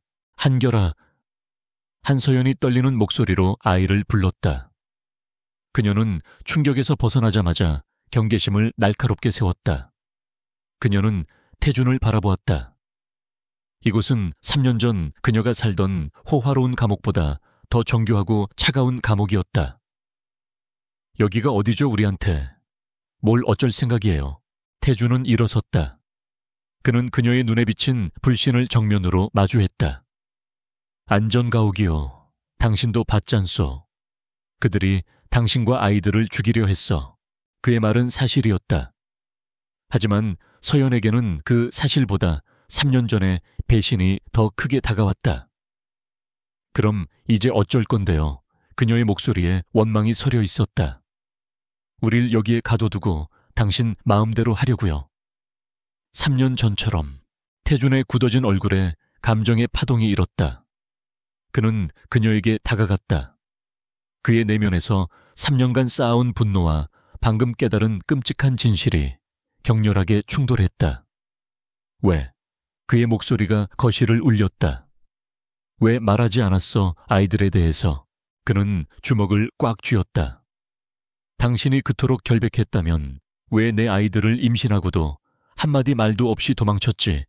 왜 내가 3년 동안 내 아이들이 세상에 있는지도 모르게 만들었어? 당신이 나를 배신했다고 믿게 만들었냐고. 그것은 질문이 아니었다. 3년간 골마 터진 상처의 절규였다. 그는 그녀가 배신자가 아님을 알게 되었지만 동시에 그녀가 진실을 숨겼다는 또 다른 사실에 분노하고 있었다. 한서연은 그의 분노 앞에서 물러서지 않았다. 오히려 그녀는 눈물을 닦아내고 그의 눈을 똑바로 쳐다보았다. 말하라고요. 그녀의 목소리가 얼음처럼 차가워졌다. 누구한테 내 면전의 이혼 서류를 집어던지고 그 더러운 사진들을 들이밀면서 날 창녀 취급했던 당신한테. 그녀는 한 걸음 그에게 다가섰다. 그녀의 눈에서는 불꽃이 튀었다. 내가 만약 그때 임신했다고 말했다면 당신이 믿었을 것 같아요. 아니면 그 아이들조차 불륜의 증거로 삼아서 날 더 비참하게 만들었을까요? 난 당신을 믿을 수 없었어. 없었어. 그녀의 말이 비수가 되어 태준의 심장을 꿰뚫었다. 권지훈, 그 악마가 당신과 아이들을 죽이겠다고 협박했어요. 내가 당신 곁을 떠나지 않으면, 내가 배신자가 되지 않으면 난 내 아이들을 지켜야 했어. 당신한테서. 그 마지막 말이 망치가 되어 태준의 머리를 내리쳤다. 그는 할 말을 잃었다. 그녀는 그를 배신한 것이 아니었다. 그녀는 그로부터 그의 무자비한 분노와 그를 둘러싼 위험으로부터 아이들을 지켜낸 것이었다. 바로 그때 한 소리가 거친 기침을 토해내며 몸을 떨었다. 아이의 얼굴이 열기로 붉게 달아올라 있었다. 한소라, 서연이 비명을 지르며 아이에게 달려갔다. 두 사람의 격렬했던 대립은 아이의 고통 앞에서 속절없이 무너졌다. 태준은 자신의 어리석음과 잔인함을 깨달았다. 그는 지금 이 순간에도 아픈 아이 앞에서 자신의 분노를 따지고 있었다. 그는 즉시 김비서에게 소리쳤다. 당장 주치에 불러 이쪽으로, 그리고 아이들에게 필요한 모든 것, 음식옷, 약, 당장 구해와. 그는 멍하니 서서 아픈 아이를 끌어안고 우는 서연과 겁에 질려 엄마의 옷자락을 붙잡은 두 아이를 바라보았다. 이곳은 안전가옥이 아니었다.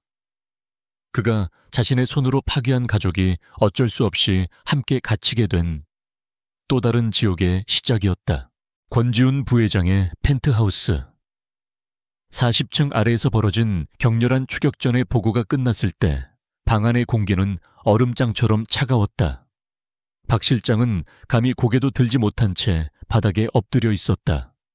그의 목소리는 패배감으로 떨렸다. 죄송합니다, 부회장님. 강 회장이 개인 경호팀을 동원했습니다. 덤프트럭으로 길을 막을 줄은 권지우는 대답하지 않았다. 그는 단지 창밖에 어두운 도시를 내려다볼 뿐이었다. 그의 얼굴에는 분노가 아닌 지독한 불쾌함과 차가운 계산이 번뜩이고 있었다. 3년 전 그는 강태준의 감정을 완벽하게 조종했다. 하지만 지금 태준은 감정이 아닌 이성으로 움직이고 있었다. 자신과 똑 닮은 아이들을 본 순간 그는 이미 3년 전에 진실을 의심하기 시작한 것이다. 그의 가장 큰 실수는 한서연이 아이들을 낳았다는 것을, 그리고 3년 동안이나 그들을 지켜냈다는 것을 간과한 점이었다. 그는 그녀를 약한 여자라고 얕봤다. 하지만 그녀는 그의 예상을 뛰어넘어 끈질기게 살아남았고 이제 강태준이라는 가장 강력한 방패 뒤로 숨어버렸다. 됐네. 권지훈이 마침내 입을 열었다. 그의 목소리는 분노를 억누른 듯 낮고 평온했다. 물리적인 접근은 이제 불가능해. 강태준이 그들을 요새로 숨겼을 테니. 그는 천천히 돌아서서 박 실장을 내려다보았다.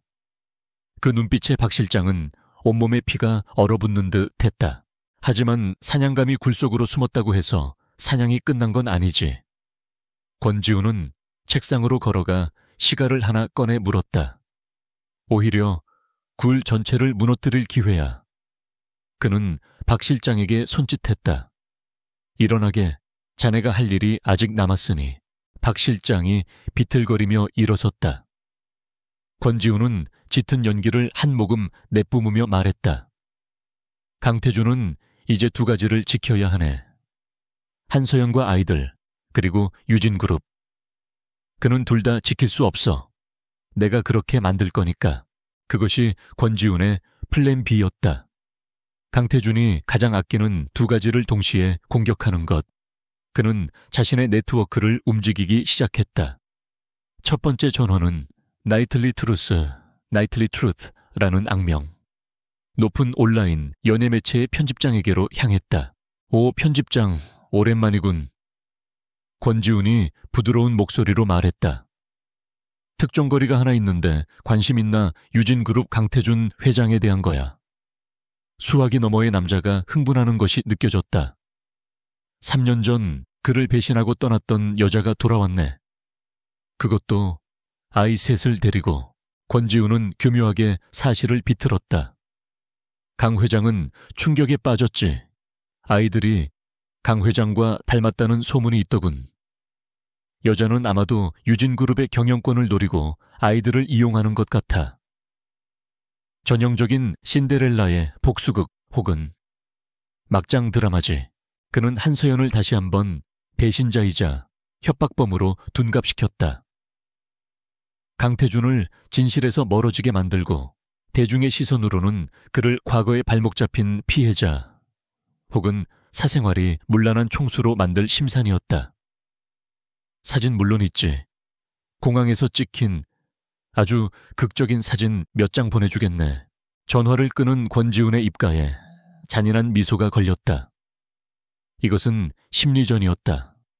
강태준이 한서연과 아이들을 보호하려 할수록 대중은 그를 불륜녀와 사생활을 감싸는 부도덕한 인물로 볼 것이다. 이 사회의 보수적인 이사들은 절대 좌시하지 않을 터였다. 그리고 두 번째 공격이 준비되었다. 그는 개인 금고에서 서류철 하나를 꺼냈다. 정가바이오, 정ABO 인수합병 건. 2년 전 유진그룹이 야심차게 추진하다가 막판에 무산된 프로젝트였다. 표면적으로는 단순한 사업 실패였지만 실상은 권지훈이 파놓은 함정이었다. 그는 당시 태준의 이름으로 비자금을 조성한 것처럼 서류를 조작했고 실패의 책임을 태준에게 돌릴 수 있는 내부 고발 자료를 은밀히 만들어 두었다. 그는 태준이 일에 미쳐 세부 사항을 직접 챙기지 못한다는 점을 이용했다. 그는 이사회를 뒤흔들 이 폭탄을 터뜨릴 시기만 재고 있었다. 지금이 바로 그때였다. 박 실장, 내일 오전 10시부로 긴급 임시 이사회를 소집하게. 권지훈이 서류를 던졌다. 안건은 회장 강태준의 독단적 경영으로 인한 회사 손실 및 비자금 조성 의혹일세. 박 실장의 눈이 커졌다. 부회장님, 이건 그룹 전체가 흔들릴 수 있습니다. 흔들려야지. 권지훈이 차갑게 웃었다. 크게 흔들려서 썩은 기둥이 무너져야 새 기둥을 세우지 않겠나. 언론에는 사생아 스캔들이 터지고 이사회에서는 비자금 게이트가 터진다. 강태준은 내일 인생 최악의 날을 맞이하게 될 거야. 그 시각 경기도 외곽의 안전가옥. 집안의 분위기는 권지훈의 펜트하우스와는 정반대로 숨막히는 긴장감과 절박함으로 가득 차 있었다.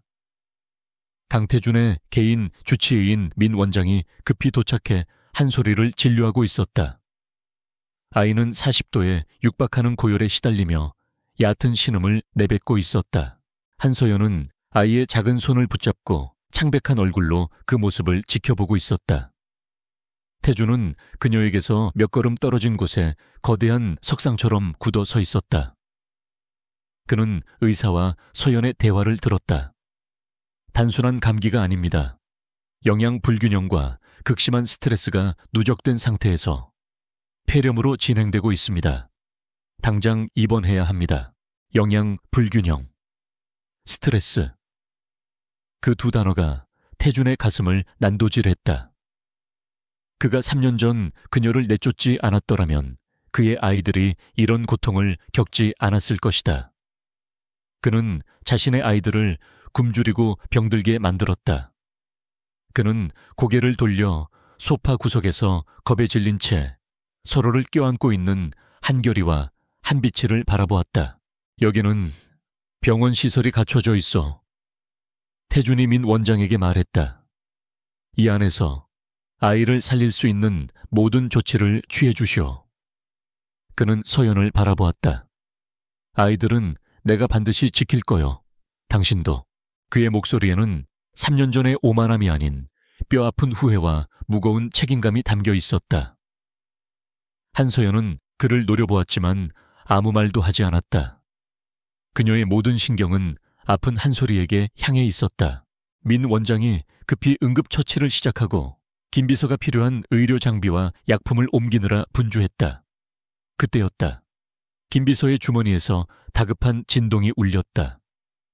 그가 잠시 틈을 내어 휴대전화를 확인했다. 그리고 그의 얼굴이 하얗게 굳어졌다. 그는 태준에게 다가가 차마 입이 떨어지지 않는다는 듯 휴대전화 화면을 내밀었다. 태준의 시선이 화면으로 향했다. 인터넷 포털 메인을 장식한 방금 막 터진 속보 기사였다. 속보, 유진그룹 강태준 회장. 3년 전 이혼한 전처와 새쌍둥이, 극비 재회, 단독, 공항에서 포착된 의문의 아이들, 강 회장과 붕어빵 충격, 이슈 분석, 유진그룹 사생아 스캔들로 경영권 분쟁 휘말리나. 기사에는 공항에서 찍힌 태준이 서연의 팔목을 붙잡고 있는 사진과 아이들의 얼굴이 모자이크 처리된 사진이 실려 있었다. 권지훈의 플랜 B가 정확하게 시작된 것이다. 태준이 미쳐 자신의 죄를 속죄할 시간도 갖기 전에 권지훈의 두 번째 공격이 그의 숨통을 조여오고 있었다. 유진그룹 본사 30층 대회의실. 평소라면 차분한 분위기 속에서 경영 실적이 논의되었을 공간이 지금은 보이지 않는 전운으로 감돌았다. 긴급 이사회가 소집되었다는 소식만으로도 주가는 요동쳤고 회의실을 가득 메운 이사들의 얼굴에는 불안과 의심이 역력했다. 그들은 회의실 입구에 모여 수군거렸다. 어젯밤 터진 회장의 사생아 스캔들 기사가 그들의 주된 안주거리였다. 권지훈 부회장이 회의실 상석 회장의 자리 바로 옆에 앉아 있었다. 그의 얼굴에는 유진그룹의 위기를 걱정하는 듯한 근심이 서려 있었지만 그 누구도 눈치채지 못하는 승리자의 미소가 그의 입가에 맴돌았다. 그는 완벽한 시나리오를 짰다. 도덕적 스캔들로 강태준의 명예를 실추시키고 준비된 정화바이오 비자금 카드로 그의 경영 능력에 치명타를 입힌다. 오늘 이 자리에서 강태준은 끌어내려질 터였다. 회의실 문이 열리고 강태준의 모습을 드러냈다. 그의 뒤에는 늘 그렇듯 김 비서가 서류 가방을 든 채 따랐다. 태준의 얼굴은 전날 밤 아픈 아이를 돌보느라 잠을 설쳤음에도 불구하고 얼음 조각처럼 냉철하고 흔들림이 없었다. 그는 회의실을 둘러싼 술렁임을 무시한 채 묵묵히 자신의 자리로 걸어가 앉았다. 그의 침착함이 오히려 권지훈을 미세하게 불안하게 만들었다. 권지훈이 먼저 입을 열었다. 그는 준비한 연기를 시작했다. 이사님들, 이렇게 긴급히 모시게 되어 유감입니다. 그의 목소리는 무겁게 가라앉아 있었다. 아시다시피 어젯밤부터 우리 그룹 특히 강 회장님의 개인사에 대한 불미스러운 기사들이 쏟아지고 있습니다.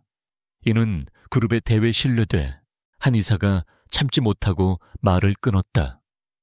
권 부회장 돌려 말할 것 없습니다. 강 회장, 이 스캔들 대체 어찌 된 일입니까? 3년 전 이혼한 여자의 사생활하니 그룹 이미지가 바닥을 치고 있습니다. 모든 시선이 태준에게로 쏠렸다.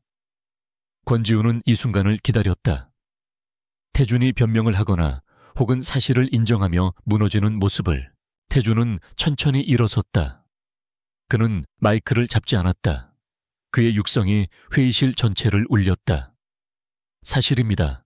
이사들이 경악으로 술렁였다. 어제 공항에서 저는 3년 전 이혼한 제 전처와 제 아이들을 만났습니다. 권지훈의 입가에 미소가 걸리려던 찰나태준의 다음 말이 이어졌다. 하지만 이사님들이 오해하시는 것이 있습니다. 그의 목소리에 힘이 실렸다. 그 아이들은 사생아 시성야르가 아닙니다. 제 결혼 기간 중에 잉태된 명백한 저의 친자, 친지애들입니다. 회의실이 순간 정적에 휩싸였다. 그게 무슨 제 전처는 저를 배신한 것이 아니었습니다. 태준의 시선이 권지훈을 향했다. 그 시선은 칼날처럼 날카로웠다. 그녀는 누군가의 악의적인 협박과 계략에 의해 배신자로 내몰렸던 것입니다. 제 아이들을 지키기 위해서 권지훈은 심장이 차갑게 내려앉는 것을 느꼈다. 강태준이 진실을 그것도 이렇게 빨리 알게 될 줄은 몰랐다. 그는 즉시 두 번째 카드를 꺼내 들었다. 개인사는 그렇다 칩시다. 그가 목소리를 높였다. 회장님의 개인적인 혼란이 경영에까지 영향을 미치고 있다는 것이 더 큰 문제입니다. 저는 오늘 강 회장님의 심각한 배임 행위를 고발하기 위해 이 자리를 소집했습니다. 권지훈은 박 실장에게 신호를 보냈다. 거대한 스크린에 정화바이오 인수합병 건 비자금 의혹이라는 제목이 떴다. 2년 전 회장님께서 독단적으로 추진하시다 막대한 손실을 입힌 정화바이오 건입니다. 저는 그 과정에서 수백억 원대의 비자금이 조성되었고 그 돈이 회장님의 개인 계좌로 흘러들어간 정황을 포착했습니다. 박 실장이 조작된 서류들을 이사들에게 배포하기 시작했다. 태준의 서명을 위조한 이체지시서 스위스 은행의 차명 계좌 내역. 이사들의 얼굴이 사색이 되었다. 스캔들은 도덕적 문제지만 배임은 법적 문제이자 그룹의 존폐가 걸린 문제였다. 강 회장 해명하십시오. 이게 사실이라면 당장 자리에서 내려와야 합니다. 권지훈은 승리를 확신했다. 이 증거는 2년간 치밀하게 조작한 것이라 강태준이 하룻밤 사이에 반박할 수 있을 리 없었다. 그는 태준을 향해 연민 어린 표정을 지었다. 태준아, 아니 강 회장, 나도 이러고 싶지 않았네. 하지만 유진그룹을 위해서 고맙군. 태준이 그의 말을 끊었다. 이사들이 의아한 표정으로 태준을 바라보았다. 권 부회장이 이 안건을 직접 꺼내주어 내 수고를 덜어주었으니 말일세. 태준이 김비서에게 고갯짓했다. 김비서가 조용히 노트북을 스크린에 연결했다. 첫 번째로 화면에 뜬 것은 3년 전 공항의 CCTV 영상이었다. 이사님들께서는 이 남자를 주목해 주시기 바랍니다. 화면에 3년 전 한서연과 호텔에 들어갔던 남자 이동진이 나타났다. 그리고 다음 영상. 그가 권지훈의 비서인 박 실장과 은밀하게 접선하여 돈가방을 받는 장면이 재생되었다. 이동진, 제 전처에 불륜남으로 연기했던 남자입니다. 그는 권 부회장의 지시를 받고 움직였고 연극이 끝난 직후 아르헨티나로 정리되었습니다. 권지훈의 얼굴이 굳어졌다. 그게 무슨... 소설은 이제 그만하시죠, 권 부회장. 태준의 목소리가 회의실을 얼렸다.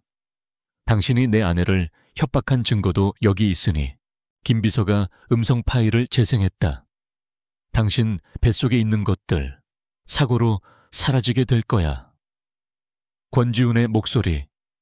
그가 3년 전 한서연을 협박했던 그 뱀 같은 목소리가 회의실 전체에 울려 퍼졌다. 이사들은 충격과 공포로 입을 다물지 못했다.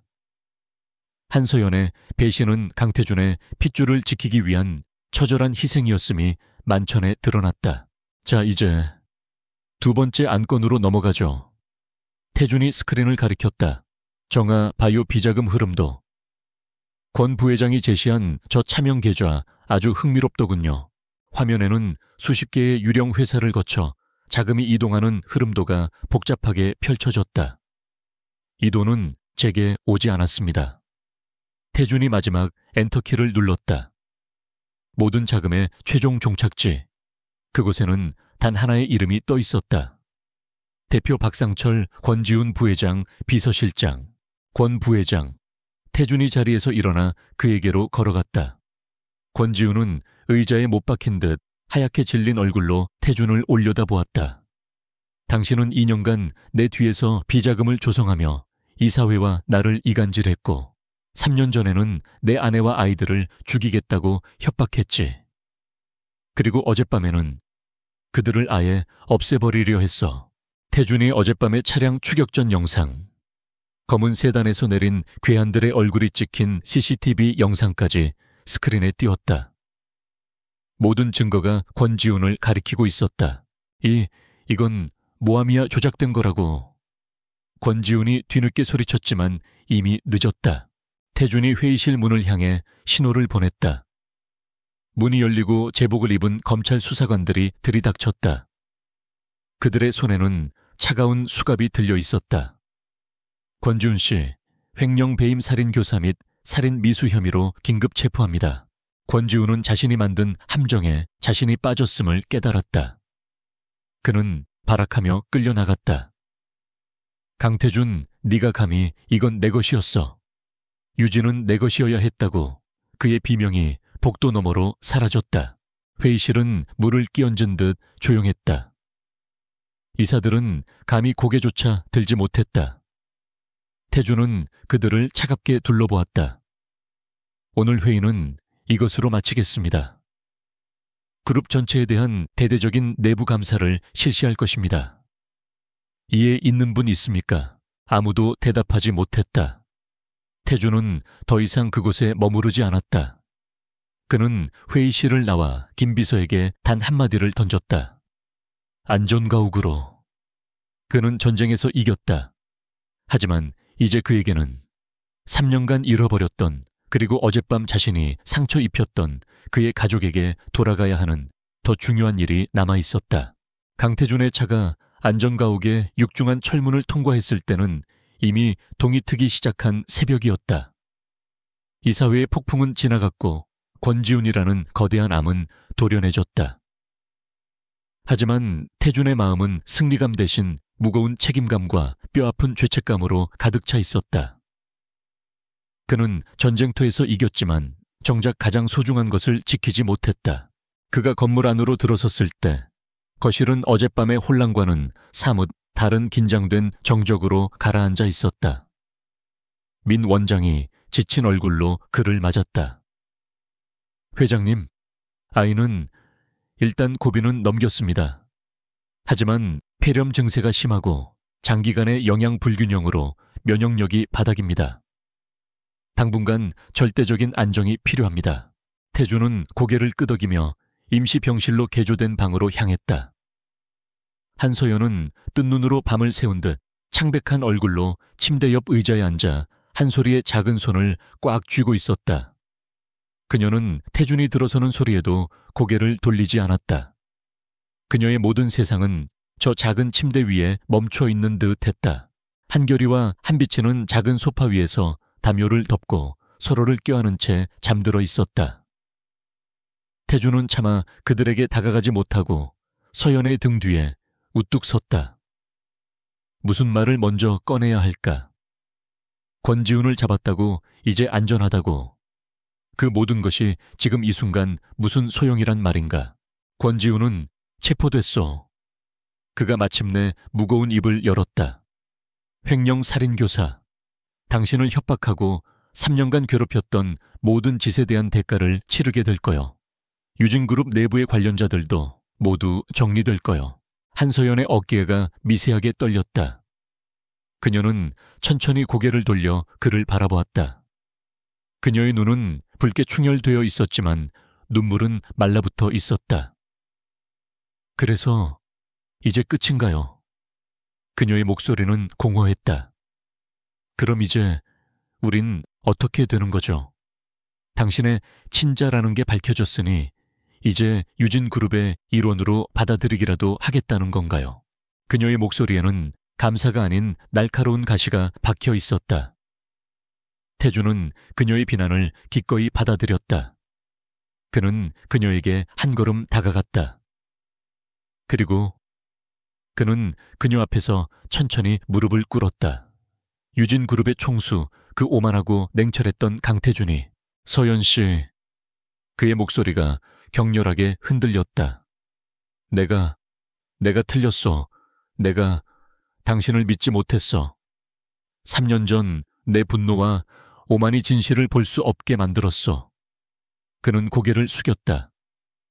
당신이 내 아이들을 임신한 채 그 모든 모욕을 견디고 도망쳐야 했을 때 나는 당신을 비난하고 있었어. 내가 당신을 지옥으로 밀어 넣었어. 그의 목소리는 단순한 사과가 아니었다. 3년간 골마 터진 후회의 고백이었다. 용서해달라는 말, 할 자격 없는 거 아우. 하지만 내 아이들을 지켜줘서 고맙소. 그리고 정말 미안하오. 한서연은 무릎 꿇는 그를 내려다보았다. 3년 전 자신에게 이혼 서류를 집어던지던 냉혹한 남자의 모습이 떠올랐다. 그리고 지금 무너져 내린 모습으로 용서를 구하는 남자가 있었다. 그녀의 마음속에서 3년간 얼어붙어 있던 무언가가 시끄러운 소리를 내며 깨지기 시작했다. 그녀는 눈을 감았다. 눈물이 그녀의 뺨을 타고 흘러내렸다. 당신이 원망스러웠어요. 그녀가 흐느꼈다. 권지훈이 아니라 당신이 나를 믿어주지 않았다는 사실이 나를 가장 고통스럽게 했어요. 내가 도망친 건 그가 무서워서이기도 했지만 당신의 그 차가운 눈빛을 다시 볼 자신이 없어서였어요. 그녀는 한 소리의 손을 더욱 애미 쥐었다. 이 아이들은 내 전부였어요.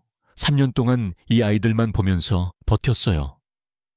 당신 없는 세상에서 당신의 아이들을 지키는 것이 내 유일한 삶의 이유였어요. 태주는 감히 고개를 들 수 없었다. 그녀의 모든 말은 비수가 되어 그의 심장을 찔렀다.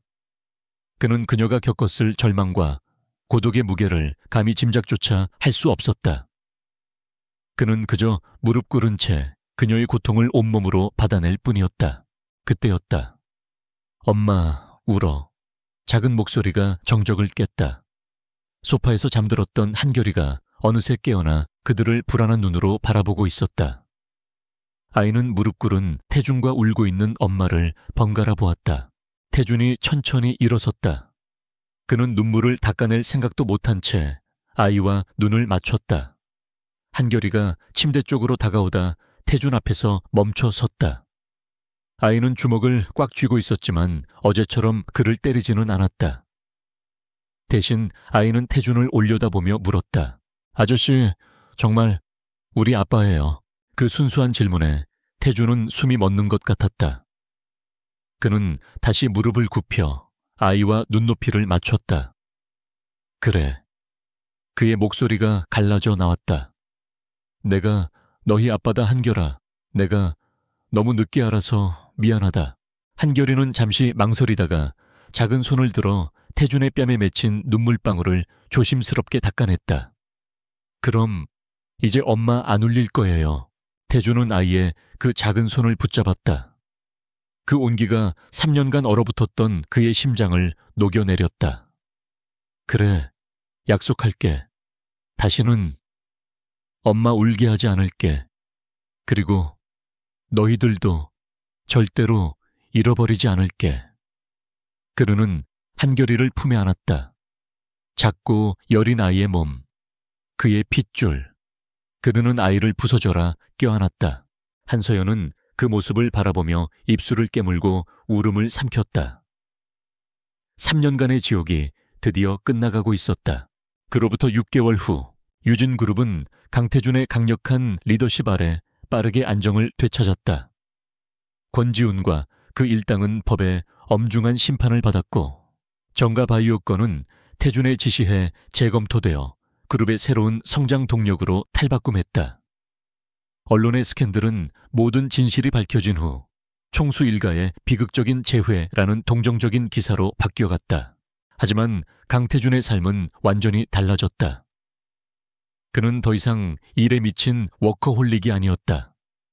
한남동의 차가웠던 펜트하우스는 아이들의 웃음소리와 장난감으로 가득 찼다.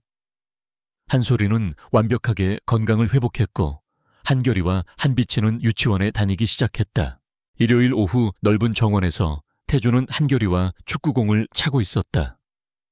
그는 여전히 양복 바지를 입고 있었지만 넥타이는 풀어 헤쳐진 채였다. 아빠, 이쪽으로 패스, 한결이가 소리쳤다. 태준은 어설픈 동작으로 공을 찾고 공은 엉뚱한 방향으로 날아갔다. 한비치가 까르르 웃으며 그 공을 쫓아갔다. 태준은 멋쩍게 웃으며 아들을 바라보았다. 그는 완벽한 총수였지만 아빠로서는 모든 것이 서툴고 처음이었다. 테라스의 흔들의자에 앉아있던 한서연이 그 모습을 보며 옅은 미소를 지었다.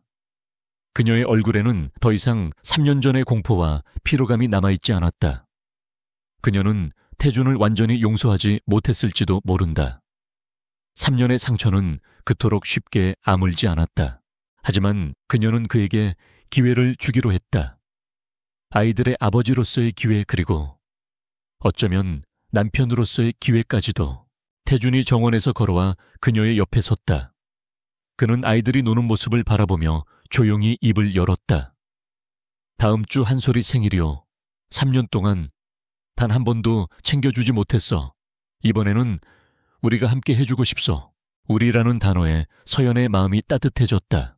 그녀는 고개를 끄덕였다. 좋아요. 아이들이 당신을 많이 좋아해요. 태준은 그녀의 손을 조심스럽게 잡았다. 당신은 어떻소? 그가 물었다. 그의 눈에는 여전히 미안함이 가득했지만 그 안에는 새로운 희망이 깃들어 있었다. 한서연은 그의 손을 뿌리치지 않았다. 그녀는 그의 눈을 마주 보았다.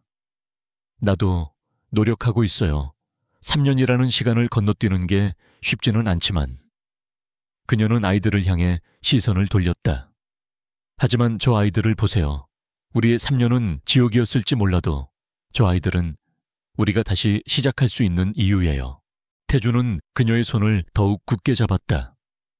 3년 전 그는 배신감에 눈이 멀어 자신의 모든 것을 잃었다. 하지만 3년이 지난 오늘 그는 공항에서의 그 충격적인 재회를 통해 자신이 잃어버렸던 세상의 전부를 되찾았다. 3년간의 긴 겨울이 끝나고 그들의 가족에게 마침내 따뜻한 봄이 오고 있었다.